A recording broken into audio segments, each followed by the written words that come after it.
मुझे मौत से कोई डर नहीं लगता, लेकिन मुझे मरने की भी कोई जल्दी नहीं है, क्योंकि मरने से पहले जिंदगी में बहुत कुछ करना बाकी है। ऐसा कहना है महान और अद्भुत वैज्ञानिक स्टीफन हॉकिंग का, जिसके शरीर का कोई भी अंग काम नहीं करता। वो चल नहीं सकते, वो बोल नहीं सकते, वो कुछ कर नहीं सकते, लेकिन फिर भी जीना चाहते हैं।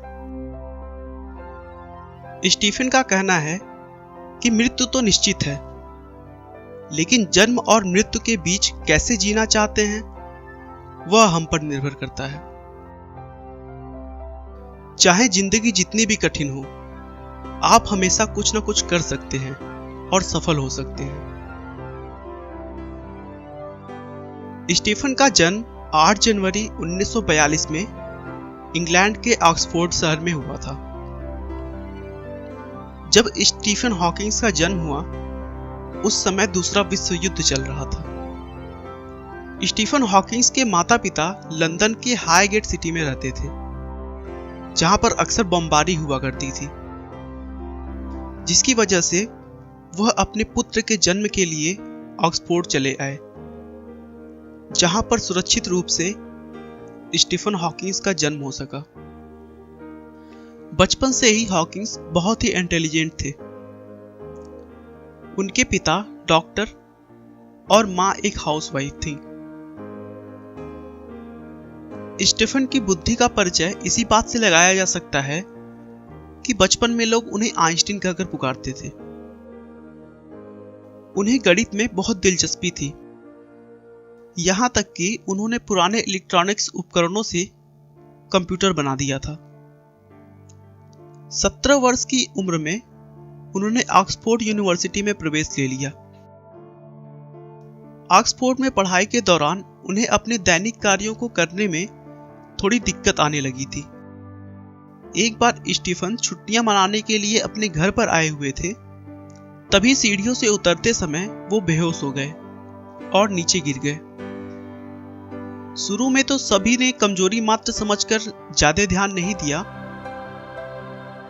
लेकिन बार बार इसी तरह के बहुत से अलग अलग प्रॉब्लम्स होने के बाद जांच करवाया तो पता चला कि उन्हें कभी न ठीक होने वाली बीमारी है, जिसका नाम न्यूरॉन मोर्टार डिसीज था।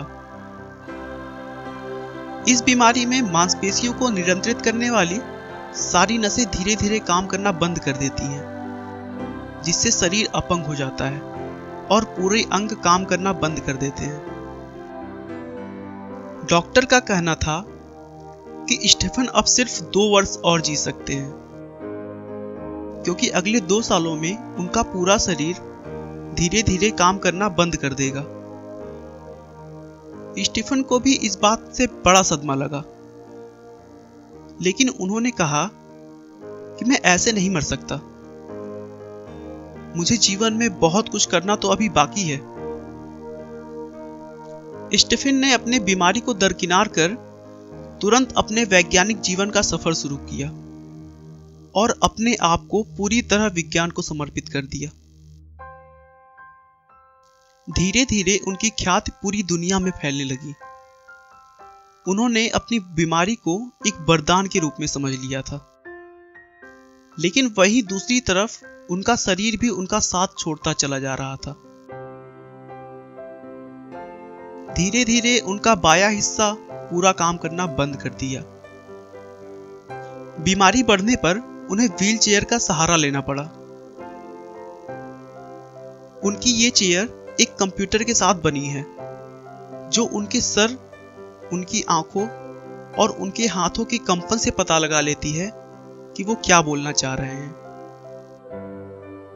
धीरे धीरे स्टीफन का पूरा शरीर काम करना बंद कर दिया था, लेकिन उस बीमारी में एक प्लस पॉइंट भी था कि इस बीमारी से स्टीफन सिर्फ शारीरिक रूप से अपंग हो रहे थे, ना कि मानसिक रूप से।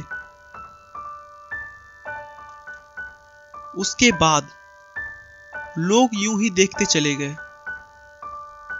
और हॉकिंग्स मौत को मात पे मात दे रहे थे। उन्होंने ब्लैक होल का कॉन्सेप्ट और हॉकिंग रेडिएशन का महान विचार दुनिया को दिया। उन्होंने अपने विचारों को और सरल भाषा में समझाने के लिए एक किताब लिखी, a brief history of time, जिसने दुनिया भर के विज्ञान जगत में तहलका मचा दिया। दोस्तों, स्टीफन हॉकिंग्स एक ऐसा नाम है जिन्होंने शारीरिक रूप से विकलांग होने के बावजूद अपने आत्मविश्वास के बल पर विश्व का सबसे अनूठा वैज्ञानिक बनकर दिखाया है, जो विश्व में न केवल अद्भुत लोगों बल्कि सामान्य लोगों के लिए प्रेरणा बने हैं। आपका बहुमूल्य समय देने के लिए बहुत बहुत धन्यवाद। इस वीडियो को लाइक करके आप हमारा मनोबल बढ़ा सकते हैं। मैं हर रोज एक नई इंस्पिरेशनल और मोटिवेशनल वीडियो के साथ आता हूं। दोस्तों, अगर आप हमारे वीडियो को मिस नहीं करना चाहते तो कृपया चैनल को सब्सक्राइब कर लें। आपको यह कहानी कैसी लगी हमें कमेंट करके जरूर बताएं। धन्यवाद।